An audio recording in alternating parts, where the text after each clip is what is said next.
Hello everyone and welcome back to that wonderful time of the month when we get a new chapter of Record of Ragnarok. So here I am with chapter 39 of Record of Ragnarok, Forbidden Move. Before I get into this month's review, I just have to shout out Griever. He did a stream reacting to this chapter last night, and in the last hour and a half or so, me and a couple other people went on and we had a big discussion about this fight and sort of just the series as a whole, and it was all very in-depth and interesting, and I highly suggest you go check it out. I'm going to link it somewhere. I'll plug it into the video or something. Maybe I'll just put it into the description. I don't know. I'll find a way to link it, but you should definitely go check out that stream, and you should sub to Griever's channel, because he's one of the few other people that cover Record of Ragnarok, and he does a pretty good job at it. So, with that plug-in done, let's get on to the chapter. So, we start off pretty much where we ended off last month, where Shiva has burned Raiden across the left side of his body. Most of the humans and the gods think that it's over for mankind. But Raiden smiles, and his fellow sumo wrestlers are standing in confidence that Raiden's going to pull off the win. And we see a bunch of different sumo wrestlers basically cheering him on. And we go back to those two former Yokozuna who we saw earlier on in the round. And one of them, Tanikaze, he is, cheering on Raiden about how he can finally go all out. And with that, we go into the backstory and find out that no Rikishi ever loved Sumo as much as Raiden Tamimon, while not having Sumo love him back. So let's find out what exactly that means. So we go back in time to the mid to late 1700s. We see a bunch of kids in Japan doing sumo, and this adorable little baby, 5-year-old Tarakichi, which is Raiden's real name, is sitting there watching, absolutely sparkling. He's absolutely infatuated with the sport of sumo.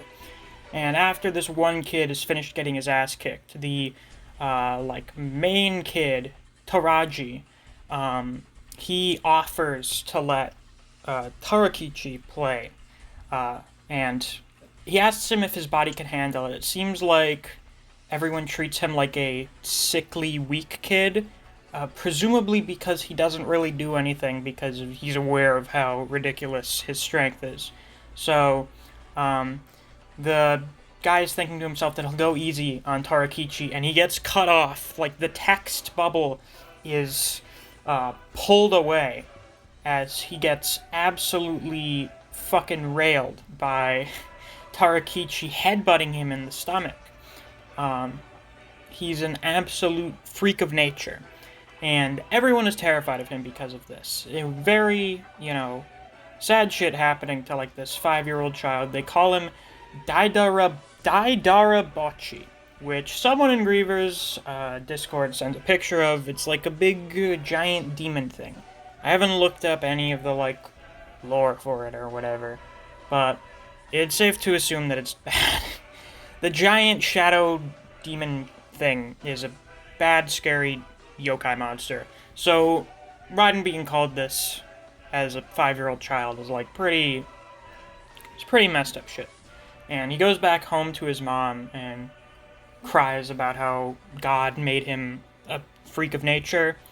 And his mom reassures him that they're very thankful to God, because back when Raiden was 3, and he couldn't even stand up yet, they went to the shrine, and they prayed every day for Raiden to be able to stand on his own feet. I'm just going to keep calling him Raiden, whatever. I'm not going to keep fucking calling him his original name. I'm going to forget it. And basically, his mom says that God loves you, and that your power is a gift, so you should use that to work for the good of the weak.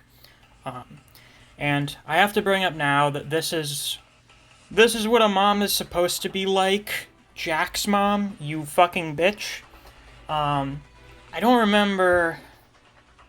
Where the hell did I rank Jack's mom when I did that character tier list 3 or 4 months ago? She was in F tier. She's among the worst. There's a word that we use to describe people like her. Yeah. So Raiden's mom is basically the exact opposite of that. She unquestionably loves her son, regardless of however messed up his body is. And Raiden takes her advice to heart. And from that point on, he uses his strength for the good of the weak, which consists of mostly him just helping out with manual labor and stuff. But then, in 1783, Mount Asama erupts, and as is typical with volcanic eruptions, everything kind of goes to shit. You get thrown into a fucking volcanic winter, the crops get wiped out, everyone gets hit with plagues and famine, and thousands starve to death. And this is known as the Great Tenmei Famine. So, Raiden is standing around here watching as, like, villagers are dying and the children are calling out for their dead parents. And I get the impression here that Raiden feels completely powerless, because for all the strength that Raiden has, he can't do fucking anything about people starving to death. You know, not directly. You can't just punch famine, at least not until the apocalypse. So, while Raiden has been able to use his immense strength to help people before, this is something that he really can't do. Like, he can't help people in this situation directly with just his strength. So he's basically powerless as he watches his fellow villagers starve and die. So he decides that he's going to use his strength at age 17 to go out and find a way to make a bunch of money to be able to support his village. So he goes to Edo. He's in this big hobo Raiden. He's got like the fucking, he's got all the facial hair going on. His hair is even crazier now. That's actually hilarious. I thought you'd think his hair was crazy already, but it looks like it actually can get rather unkept. It's like a bunch of seaweed. And he decided to become a sumo wrestler to make money for his hometown. So we have him meeting the sumo tournament stablemaster Urakaze, who's like this big sumo dude who's got like, he's got like the rosy cheeks. He kind of looks like a Disney character. And when the stablemaster asks him to go all out, he says, "No, I'm good. I would probably end up like beating the shit out of you guys if I did that." And this greatly offends the other sumo wrestlers, except for the Ozeki Tanakaze, who, as we know, will later become the fourth Yokozuna. So these two get into a bout, and Tanakaze whoops Raiden's ass. Absolutely puts him on his back. He's totally powerless. So when he tells him to get his shit and get out, Raiden gets pissed, and they keep fighting. And with like a little bit of a compilation, we just go to see that Raiden has been beaten. For the first time ever, his immense superhuman strength is not enough to beat an opponent. Which is where we get into the importance of sumo, in that Raiden is already ridiculously strong.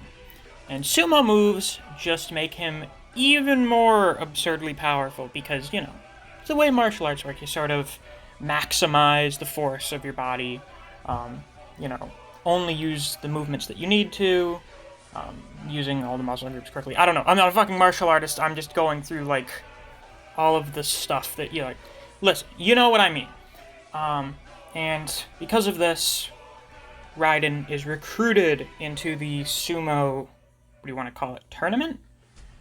I don't even know what the hell this organization is called, actually. I don't know, he joins the sumo club. And we get, like, a training montage for him, going through the various different exercises. Shiko, Suriashi, Jesus, and Teppo, which is just, like, stretching the legs, carrying a big rock, doing palm strikes on a tree, and Raiden just continuously practices in sumo, and he greatly enjoys this, because sumo is the first place in his life that he can go all out against his opponents, which, as we had seen when he was 5 years old, was something he could not really do without, like, accidentally killing someone. So, in 1790, Raiden has his first match, and he he absolutely destroys the guy. Dude tries to grapple him, and he can't even move him. Raiden just grabs him by the... I don't remember what it's called. I'm not gonna call it, like, the big sumo thong. But he grabs him by, like, his waistline. And he tosses the dude out of the ring. I have never seen, like, one of those big sumo dudes get tossed in the air like that before. Like, that's crazy shit, even for these guys. And everyone cheers Raiden on and is so impressed by how awesome he is. And he just sort of goes on to beat everyone that he fights after this point in one move. And in his hometown, everyone's getting, like, a bunch of food and money. And Raiden's mom gets, like, one of those art pictures of Raiden that we had seen that one dude drawing of the fight between him and Shiva, which is really cool. I guess this is, like, the closest thing to, like, getting a picture of a celebrity back then. You get, like, this pretty nifty, stylized drawing of them. And his mom is very happy, very proud of him, which is nice. You know, this is the wholesome family relationship that we've been sorely missing out on for, like, the last... well, at least the last round. Certainly the round before that with Poseidon. I guess we haven't gotten a nice family shit like this since Adam. And basically, all of famine-stricken Japan, Raiden shone like a bolt of lightning. However, we get to where this peak comes to an end. Raiden is about to start his match, and the sumo wrestler that he's about to fight is absolutely terrified of him, and this gives him a flashback to his childhood, where everyone was terrified of him and called him Daidara Bocchi. So he throws the match, and when Tanakaze goes to, talk to him about it, Raiden is crying, because although his mom told him to use his power for the good of the weak, all he's been doing since becoming a sumo wrestler is picking on the weak, which is like, whoa. You went into this sport for the purpose of protecting the weak, like supporting the people weaker than you. But in the process, all you've been doing is beating up people who are weaker than you. So it's kind of like, oh, I've been a hypocrite this whole time, oh god. And because of this realization, Raiden decides that he wouldn't break his opponents and sealed away his four most powerful moves, Teppo, Harite, Sabauri, and Kanuki. And these became his forbidden moves. This is significant because, as far as I can tell, these are like the four basic moves of sumo. And as we've seen, Raiden is pretty strong without sumo, but with sumo, he's, like, busted. Which is, well, we're not back into it yet, but this is where we get into why this is so significant for the fight. Is because over the last several months, we've been watching Raiden fight, and we've all been like, hey, I thought Raiden's whole gimmick is that he's a sumo wrestler. I haven't seen any sumo shit. I haven't seen any real grappling. I haven't seen any palm strikes. What the hell is the deal? I feel very disappointed. They basically picked a sumo wrestler to not do sumo. What's the jig here? What the fuck kind of scam are you people pulling? And now we found out why, because whenever Raiden did use real sumo moves, he would just sort of one-shot whoever he was fighting. And with this, we just sort of get a summary of the rest of Raiden's sumo career. He becomes the highest-ranking Ozeki over a career spanning 21 years. He had over 250 wins and several different types of draws and 2 losses. And he had he had 10 losses, 2 wake. He had a win rate of .962. That is really fucking good. That is really, really good to have, like, more than a 96% win rate over a career that long. And the losses in 2 wakes that he had were against lower rank Rikishi. So I interpret this as the explanation as to why he never became Yokozuna, is because the people that he did lose against were not people ranked higher than him. There were people ranked lower than him. And so because of that, he was never promoted to Yokozuna. They never actually directly bring that up, but I'm going to assume that's the implication there. And we basically just find out that no one knew that up until the moment the peerless Rikishi Raiden Tamimon left the ring for good, he could never go all out again, not even once. And we sort of see like a little tiny bit of what old man Raiden looks like, and he looks pretty alright.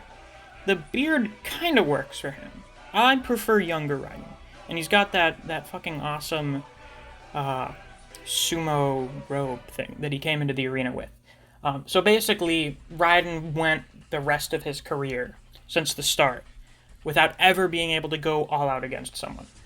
So that's more of actually what we got after his little tiny flashback and the explanation of the 100 seals, is that this is the first time in his existence that Raiden will be able to prove his worth. First time he'll be able to prove his true strength. And with that, we go back to the present. And all of the sumo wrestlers are cheering on Raiden to show them the real sumo that he had always wanted to show them. So, Raiden comments about how it's been a while since he could wrestle without holding back, and Shiva's like, yo man, what the hell's wrong with you? You look like you're enjoying this.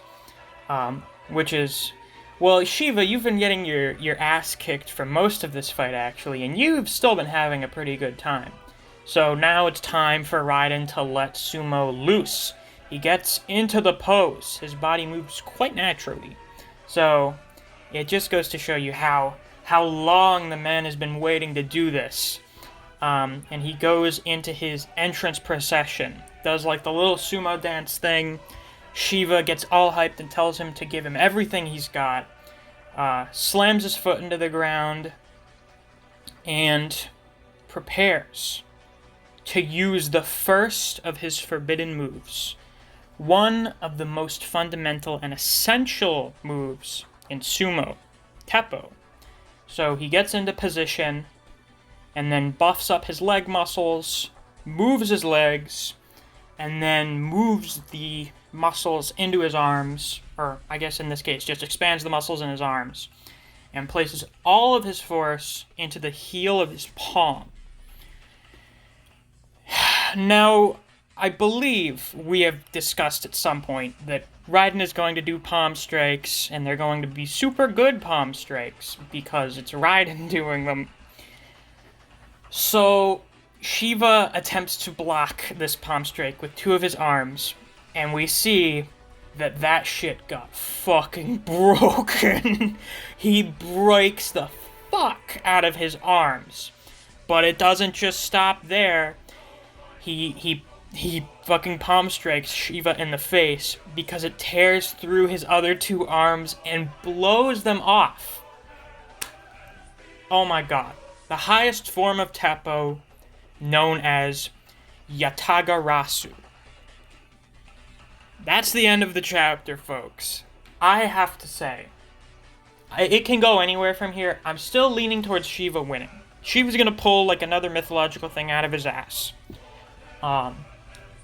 For two reasons. Well, first off, the reason I think Shiva will still win is because I think it's too early for Mankind to get a lead.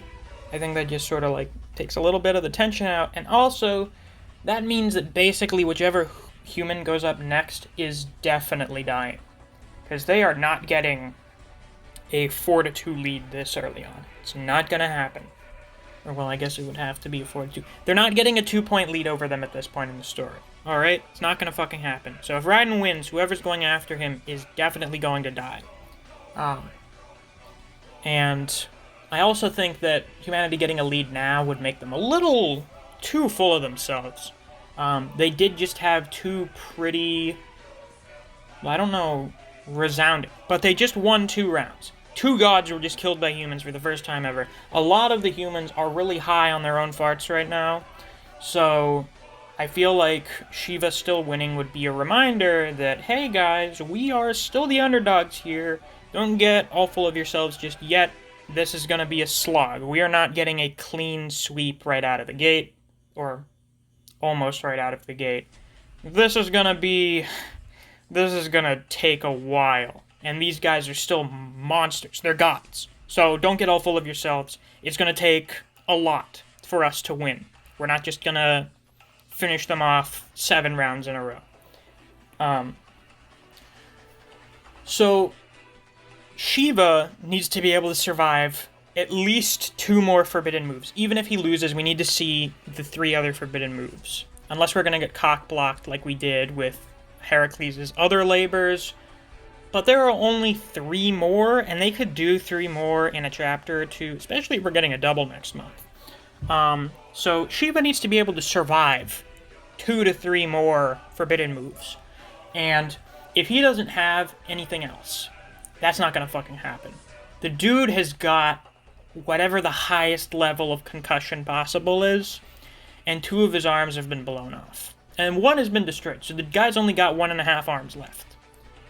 He's going to need to pull some shit out of his ass in order to get back up on his feet and keep fighting. Also, apparently next month is in fact the conclusion of the fight. That was like a little blurb in the Raws. They don't have it here in the translated chapter, but in the Japanese chapter, there is text saying it's like, oh, it's going to be decided next time or whatever. So next month is the end of the fight. So, what the fuck was I just thinking of? God damn it. Okay, well, Shiva needs to pull something out of his ass to keep going. For Raiden just needs to do his 3 remaining forbidden moves. And he'll win. That's just how it's going. So Raiden has a very clear path to victory. Shiva's path to victory most likely comes from something we haven't seen yet. So we're going to have to see whatever that is next month. This isn't unheard of. I mean, pulling out like a new move. We had that in round 3. Like, Sasaki got his Nitengan Ryu style at the end of chapter 18. He starts turning the tide of the fight against Poseidon in chapter 19.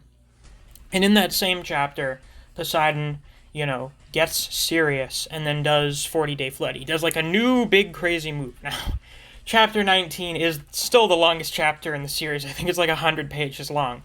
But that could still happen. Fuck me, they could give us another 100-page chapter. But I definitely think Shiva is going to have at least 1 more thing to pull out. I think we actually have several options. It could be his third eye. He could do something with his third eye, because that's really significant in Hindu mythology, the third eye of Shiva, and it would be really weird to me if that's just something that they never really go over. Considering that these guys are supposed to get their powers from mythology, if Shiva doesn't use his third eye, that would just be really bizarre to me to have him not do that. He's still the god of creation and destruction. He got the creation title from beating Brahma, and I assume he got some kind of power from it. So, they say Shiva has the power to create and destroy worlds. I assume that creation power could be something he could use to heal himself, maybe, to some extent. We don't know what the deal is with the tattoos. You had Rudra, he transfers the tattoos to him. They make a note of showing you the tattoos are transferred to him, where he gets them from. And they haven't been brought up since. That's really weird to me. I have a feeling that he still has to do something with them. Because otherwise, that'd be like a really weird thing to make an important note of. Like, you focus in on the fact that Rudra gives him those tattoos, and then just never, it's not relevant. That'd be really weird to me. And the last thing is something that someone on the Discord server brought up to me, and that is something called the Brahmastra. The Brahmastra is supposedly the strongest weapon, or one of the strongest weapons in all of Hinduism. It was created by Brahma, or at least a few versions of it. And it was used, one version, is used by Shiva. It's the most irresistible of the weapons, and can only be used against the mightiest of opponents. It's like an arrow thing, or something, or a spear. You can just shoot it out of your eyes if you need to. Like, in this, it may be Shiva's third eye. Like, the Brahmastra may just be like, oh yeah, it's Shiva's eye laser, or whatever. Like, he awakens his third eye since it's already open, and like a big laser spear comes out of it, and it obliterates everything, because apparently this weapon is powerful enough to just destroy worlds and kill anything that it hits. It's a super god weapon. It's sort of like how Mjolnir in this is like the strongest weapon in heaven. It's the strongest weapon possessed by the Norse pantheon. So this would be something like that. I don't think he's just going to, like, reach into his pockets and pull out, like, this god spear. I think it'll probably be, like, an eyeball laser or something like that. But detailed that it can only be used against the mightiest of opponents.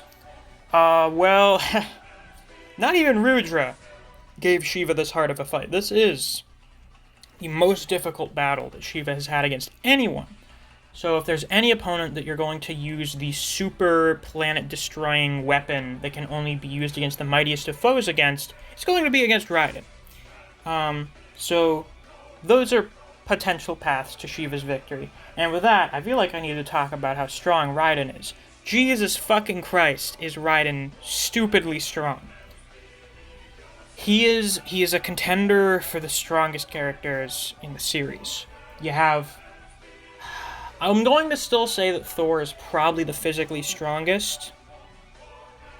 And then after that, you have Zeus, who is still super strong, but a lot of his power comes from his speed, because other characters that are super strong are not as fast as Zeus.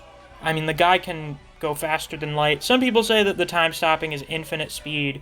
You can interpret that however you want. I just sort of interpret it as like the Fire Force interpretation, where it's just like, oh yeah, you're going faster than light.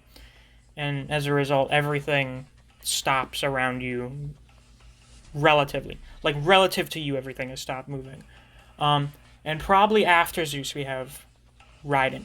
But you could make the argument that Raiden is, in fact, physically stronger than Zeus. Not faster, and not a more powerful character. Of course not. Zeus is still the most powerful character. But Raiden could have greater sheer physical strength than him, because Zeus, in his Adamus form, was not blowing Adam's arms off. You could argue that Adam was also copying the durability of Adamus, which, I mean, I probably... I feel like Eyes of the Lord maybe also copies durability, but then one would assume that Zeus's punches would not be one-hit kills. I mean, they weren't one-hit kills anyway, but I think that's because he was weakened due to getting so beat up.